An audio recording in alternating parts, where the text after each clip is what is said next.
அந்த வகையில முன்னாள் மாநில தலைவர் தமிழிசை சவுந்தரராஜன் அமித்ஷா பேசின விவகாரம் இன்னமும் ஓயாமல் சமூக வலைதளங்களை தொடர்ந்து அதெல்லாம் ஒரு இஷ்யூ இல்லைங்கண்ணா. தமிழிசை அக்கா கட்சியினுடைய மூத்த தலைவர், பெரிய தலைவர், 5 ஆண்டு காலம் கட்சியினுடைய மாநில தலைவராக கடுமையா போராடினாங்க. உங்களுக்கு தெரியும் அப்ப சூழல் எப்படி இருந்துச்சு. அதன் பிறகு ஒரு மாநிலம் அல்ல 2 மாநிலத்தினுடைய ஆளுநர் அவர்கள் தனிப்பட்ட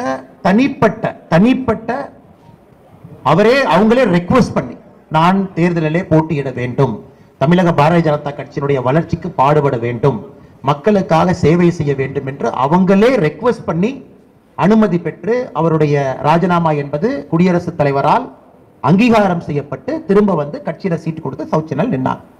அதனால் தமிழிசை அக்காவுடைய உயரம் இந்த கட்சியிலே மிகப்பெரிய உயரம். நீங்க மேடையில போறாங்க, ஏதோ 2 கான்வர்சேஷனை பாக்குறீங்கன்னா அதை மீடியா நண்பர் யாரோ கேப்சர் பண்றாங்க, அந்த வீடியோவை பார்க்குறோம், இன்டர்பிரிட்டேஷன் பல பேர் பல இன்டர்பிரிட்டேஷன் கொடுக்குறாங்க. நம்முடைய கட்சியை பொறுத்தவரை இது ஒரு குடும்பம். அமித்ஷாஜி அவர்களை பொறுத்தவரை எல்லோரையும் குடும்பமாகத்தான் பார்ப்பாங்க. இதுல யாருமே ஏற்றம் இறக்கமாக நம்முடைய கட்சியில யாரும் பார்க்க போவது கிடையாது.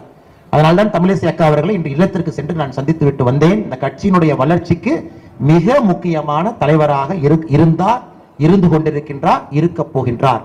அதனால அதுல வந்து யூகத்துக்கு எந்த விதமான வேலையும் அதுல இல்லைங்க. அது பாசம். அமித்ஷாஜியினுடைய பேச்சு அது பாசம் தான். எங்ககிட்ட பேசினாலும் அப்படித்தான் பேசுவாங்க, எல்லாருக்கிட்ட பேசினாலும் அப்படித்தான் பேசுவாங்க.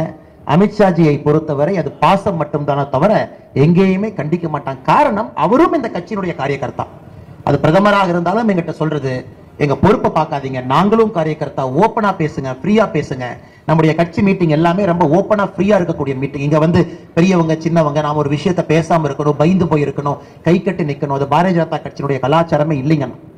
அமித்ஷாஜி அவர்களுடைய பேச்சு என்பது ஒரு அன்பு, ஒரு அரவணைப்பு. அது தமிழிசை அக்கா அவர்களும் அமித்ஷாஜிட்ட அன்போடு அரவணைப்போடு தான் பேசுறாங்க. இதை இன்டர்பிரிட்டேஷன் பண்றதுல இதுல எந்த விதமான பிரயோஜனமும் யாருக்கு இல்லைங்கண்ணா.